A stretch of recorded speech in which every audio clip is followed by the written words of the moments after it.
Hello, everybody, and welcome. Great to be with you this morning, this afternoon, kind of wherever your time is. I'm excited to talk with all of you a little bit about what it means to meditate like an athlete and tap into some of your experiences and how you train your mind for performance and well-being. But I'm curious, how's everyone doing today? I would love to hear a little bit about maybe where you're at, where you're tuning in from, and how you're doing. What's your mood like today? How are you feeling as you join this session? So as you're doing that, I'll just share a little bit about me. So I'm Chad McGehee. I am the Director of Meditation Training for the UW Athletic Department. And I'm really excited to explore with all of you a little bit about what I am learning and what I am leading in this unique role, first of its kind position in the nation. In my role, I'm officially affiliated with and a collaborator with the Center for Healthy Minds and Healthy Minds Innovations, which is a nonprofit that's also affiliated with the Center for Healthy Minds at the University of Wisconsin-Madison. And both of these groups were founded by world-renowned neuroscientist, Dr. Richard Davidson. So I was based at the Center for Healthy Minds and Healthy Minds Innovations for 6 years before I started in this unique role as Director of Meditation Training. And I remain connected and I remain inspired by the research and the dissemination of how each of us can train our minds for greater performance and well-being. So really excited to be with all of you today. So great to see some folks sharing. So we've got from Chicago, Atlanta, Switzerland, wonderful. New York, right here in Mad City.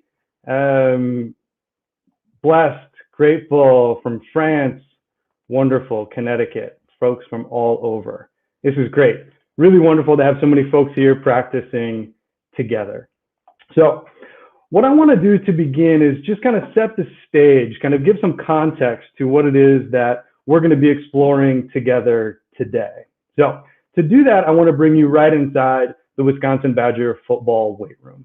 So on the side of the wall in the Badger weight room is a sign that says the road to the championship begins here.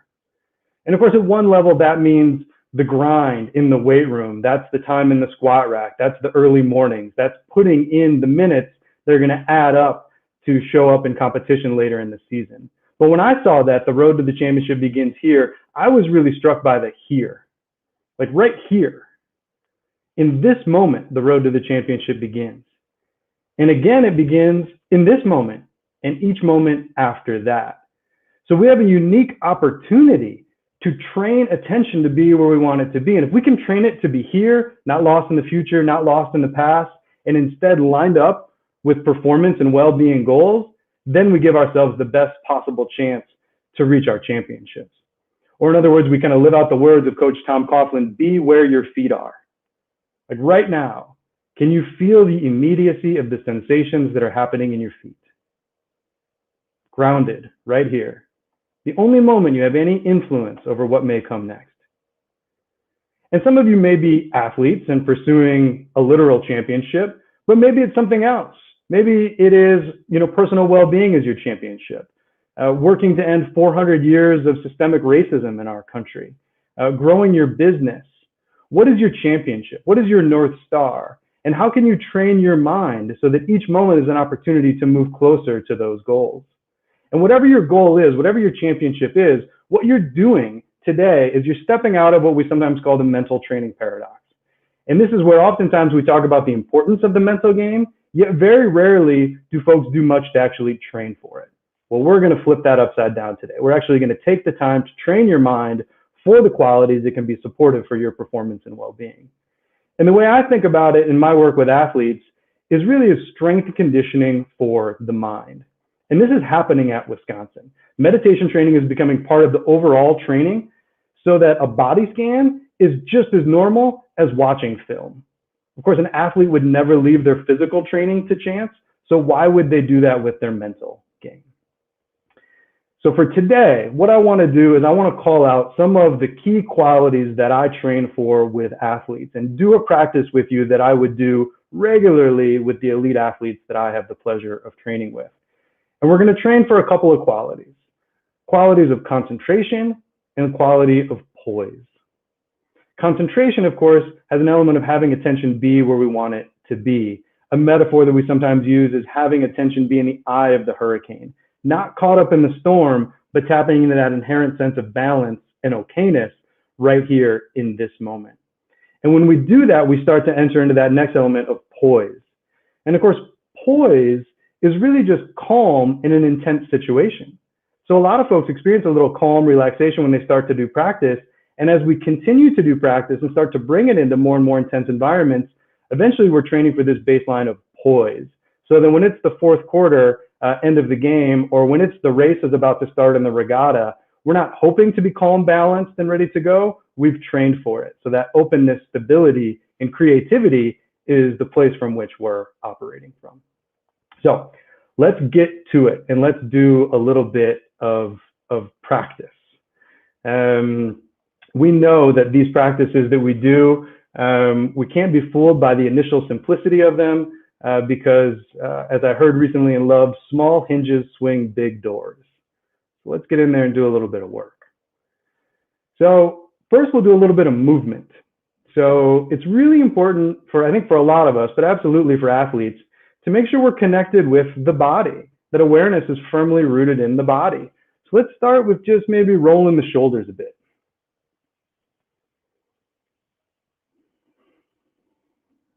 You control the direction. You control the speed. The anchor here is the sensations that are happening in your body as it's moving.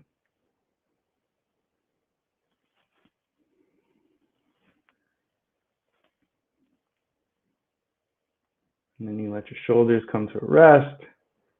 Let's move the neck a bit. Whatever way you want that makes sense for you. There's no right or wrong way to move. It's just moving your body and feeling what it is like, the sensations that happen as you move your body. Maybe some tension starts to melt off. Maybe some concentration starts to emerge in your mind. Let your neck come to a rest. And let's get the lower body involved. So you can't see my feet, but they're doing something like this, kind of up on the toes, back to the heels. Just rolling back and forth, noticing the muscles that get involved. Noticing what's happening with your breathing. If it gets stuck, see if you can just let it move.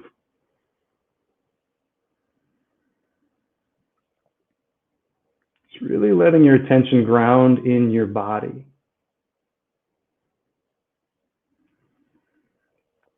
And letting that movement go. And just seeing if you can find a posture that feels balanced. Whatever that looks like for you. Might be seated with feet on the floor. Might be standing. Might be walking. Might be doing some light household chore. The posture that feels balanced.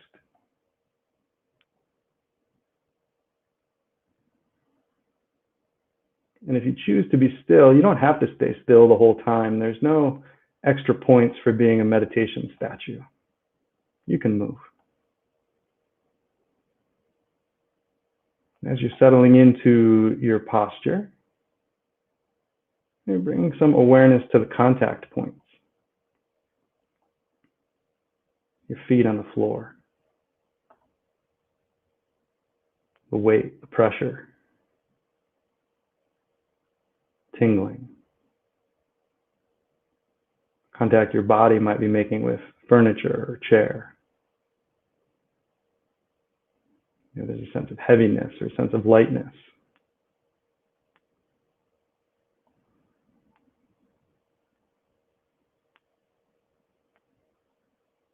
Checking in with your shoulders, your jaw, places where you commonly store tension. Not trying to make anything different here, while at the same time allowing things to change.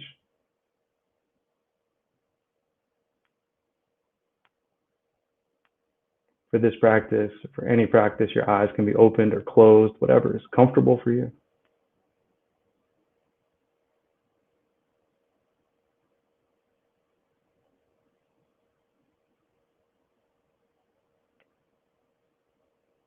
Having concentrated the mind a bit with sensations in the body, I invite you to choose an anchor. This could be the sensation of breathing as it's coming in and out of your body. It could be a contact point somewhere on your body, some place of sensation. It could be sounds as they're arriving to your ears.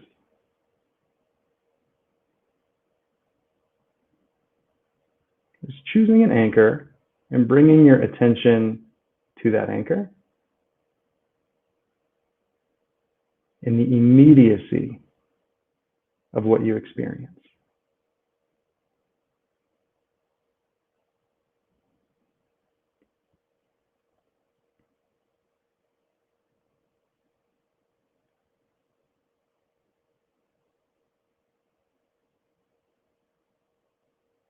Connecting with the immediacy of these sessions as a way to train your mind to connect with the immediacy of your life.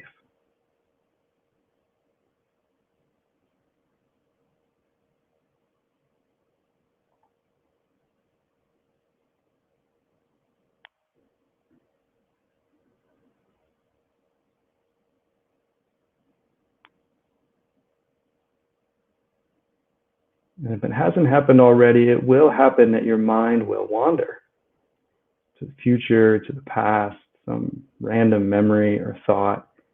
It's not a problem. The moment the mind wanders is a moment of mindfulness. It's the moment there's some space. It's the moment you're back in the eye of the hurricane. And in that space, you can choose to bring your attention back to your anchor as it's unfolding in this moment.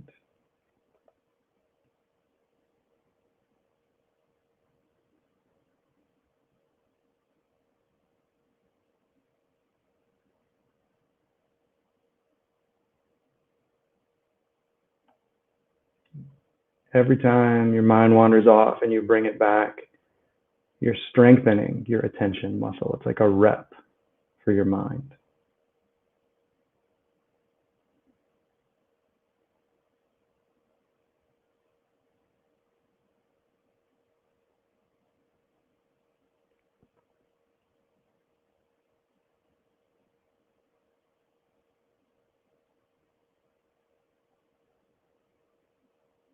Now with a sense of curiosity, seeing if there's kind of any sense in your mind and body right now of calmness, of that eye of the hurricane, stability. Just tapping into whatever you're experiencing there, that sense of ease, that sense of calm.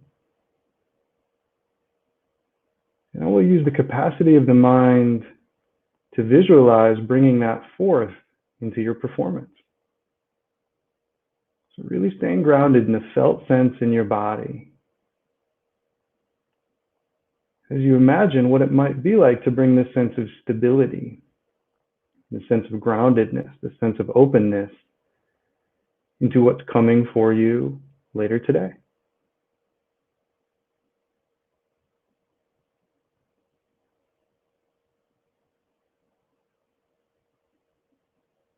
What would it look like as the metaphorical, maybe literal storm, maybe swirling around you, but you're grounded, upright, stable.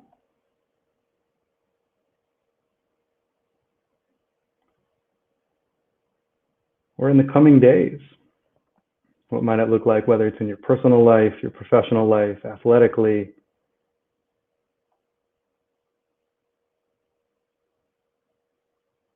where there was a sense of rootedness, unshakable at your core,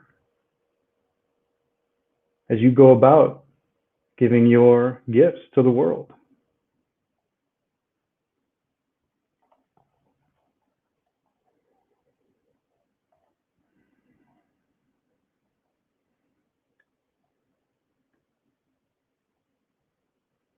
All right. Now letting go of any effort you're making to train attention or visualize in any way. And just let yourself rest for a few moments.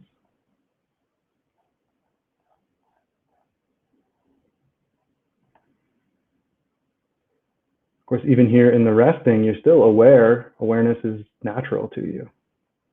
It's an inherent human capacity. So now letting go of the practice. And if you've been still, feel free to move. If your eyes have been closed, feel free to open them. Do whatever makes sense for you.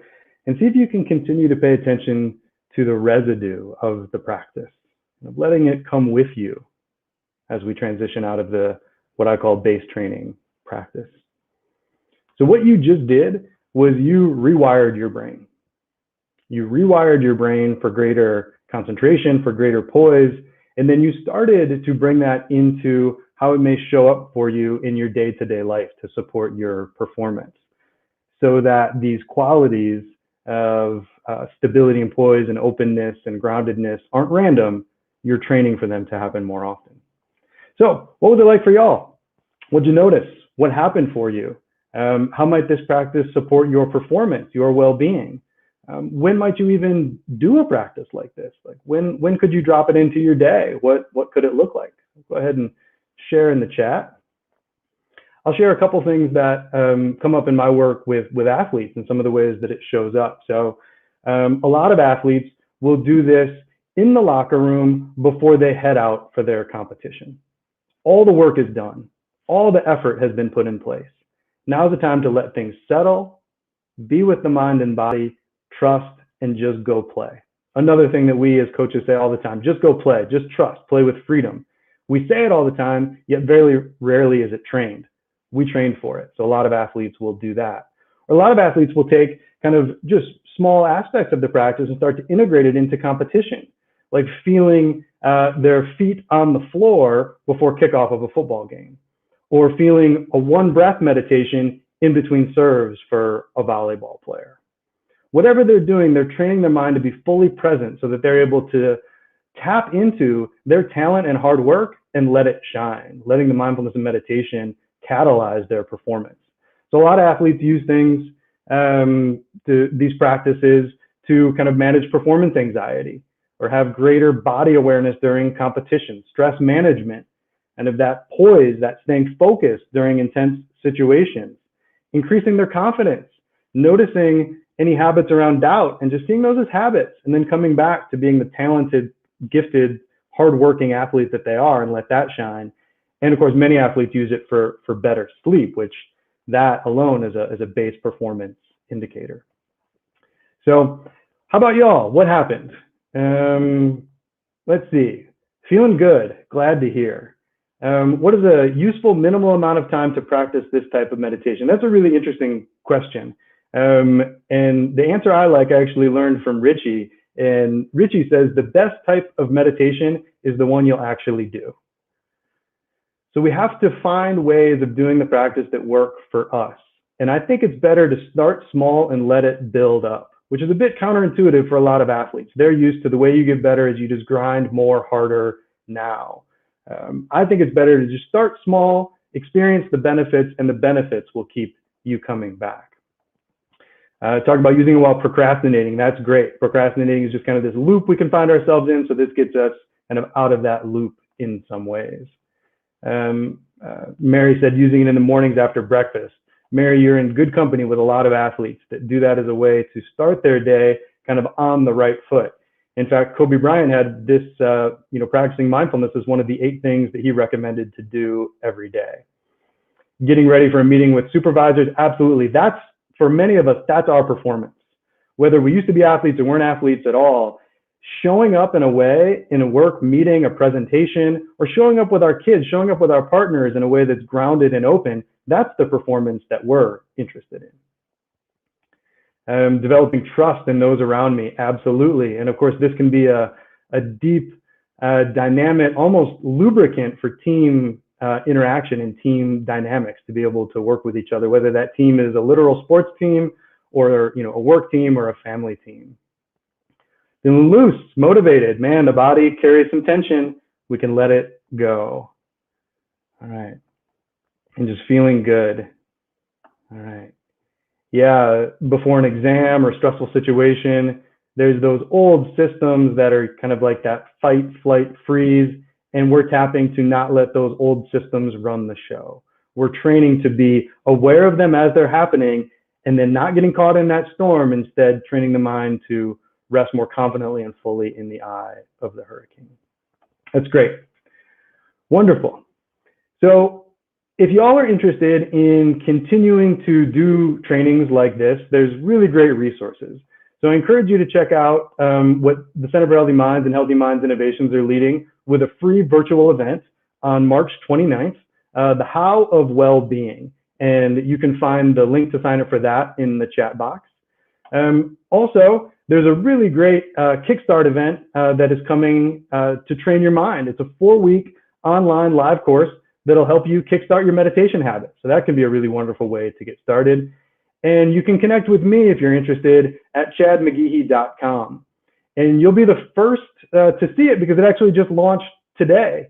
You'll note if you do visit the website, since we just launched today, your browser may give you a message about the site not being secure. It is secure, it's just brand new. So you can just see that as the storm and kind of come back, and would love to connect with you if you're interested. So let me leave you with this. 50 or 60 years ago, elite athletes most of them weren't lifting weights. They thought it would make them bulky or heavy or kind of wear their bodies out.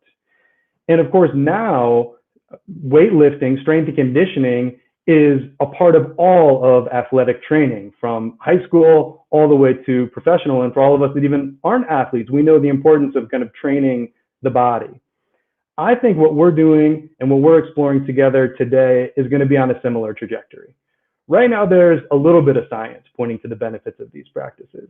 There's some folks, like all of you, who are interested in training the mind in this way. But we're going to look back in 10, 15 years, and this way of training the mind is going to be just as commonplace as the way we train the body today. So really excited to have the opportunity to practice with all of you. And remember that HMI hosts these weekly free meditations in both English and Spanish at the same time. So I encourage you to keep coming back and practicing. So thanks, everybody. Have a great day.